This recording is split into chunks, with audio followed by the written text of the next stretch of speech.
नबी करीम सल्लल्लाहु अलैहि वसल्लम ने फरमाया कि बाज़ गुनाह ऐसे हैं कि जिनकी सज़ा आखिरत में मिलेगी, सही है। लेकिन कुछ ऐसे भी हैं कि आखिरत में तो मिलेगी लेकिन अल्लाह ताला दुनिया में भी उनकी सज़ा जारी फरमा देता है। और उनमें से एक वालिदैन के साथ बदसलूकी भी है। एक खातून ने मुझे बताया कि मेरे बेटे ने बेलन मार के मेरी यहाँ की हड्डी तोड़ दी। क्या कह रहे हैं आप अंदाजा, इतने जालिम। Oh my God. एक बेटे ने अपनी माँ को जो बीमार हो गई थी वॉशरूम के अंदर बंद कर दिया कि जी पेशाब कर देती हैं बिस्तर पे, वहीं करें सब कुछ, बाथरूम के अंदर, आप अंदाजा करें।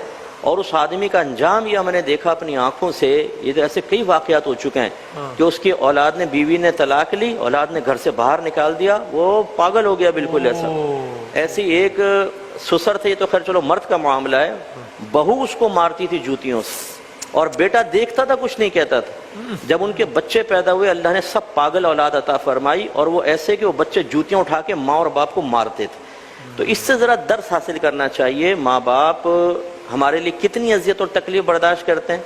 आज अगर माँ बाप का बिस्तर पे पेशाब निकल जाए हमारा मुंह बन जाता है, लेकिन हम देखें कि 4-5 साल तक हमने बिस्तरों पे कितना पेशाब किया, कितनी वोमिटिंग की, पॉटी वो धुलाई माँ ने, किस कदर वो मेहनत करती है। मुझे अच्छी तरह याद है कि सर्दियों में कभी बिस्तर पे पेशाब निकल जाता था, छोटे होते ना बिल्कुल मुन्ना, लेकिन वो मेरे जहन में भी तक तस्वुर है। तो मेरी अम्मी उठा के उसको साफ करके उधर गीली जगह पे चादर बिछा के उस पर लिटाती थी, वो नींद खराब करके। तो ये इसका मतलब है कि माँ बाप ने इतनी कुर्बानियाँ दी हैं, इसीलिए उनके अल्लाह ताला ने कमा रब्बायानी सगीरा के अल्फाज इरशाद फरमाया कि जैसे उन्होंने बचपन में तुम्हें पाला ना, जरा उसका अब तस्वुर जहन में रखो।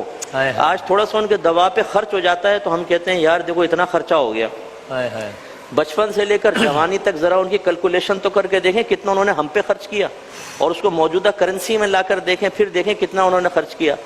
अब जब उनकी बारी आती हम कहते हैं उनको तो फर्ज था, और हमारी बारी आए तो कर्ज होगा। तो ये भी तो हम पे फर्ज है ना। सुना कि अगर ख्याल किया है तो किया है, लेकिन उसमें नया क्या क्या है। दुनिया में अरबा लोग हैं, सबके माँ बाप ही करते हैं ना, तो उसमें ये कोई वो थोड़ी है। वसवसे की दूरी के लिए सिर्फ इतना मैं कहूँगा, अल्लाह ताला ये बात जानता नहीं जानता, इसके बावजूद उसने माँ बाप का एहसान याद दिलाया नहीं दिलाया। इसका मतलब ये हुआ कि अगर वो अपना फर्ज भी अदा कर रहे हैं तब भी उसमें पहलू एहसान को फरामोश नहीं कर सकते। सुभान अल्लाह, क्या कहना। जाने कितनी बर्फ सी रातों में ऐसा भी हुआ, अल्लाह अकबर, बच्चा तो छाती पे है गीले पे सो जाती है माँ। सुभान अल्लाह। मौत की आगोश में जब थक के सो जाती है माँ, तब कहीं जाकर रजा थोड़ा सुकून पाती है माँ। शुक्रिया माँ का कभी हो ही नहीं सकता अदा, मरते मरते भी दुआ जीने की दे जाती है माँ। सुभान अल्लाह। तो क्या कहने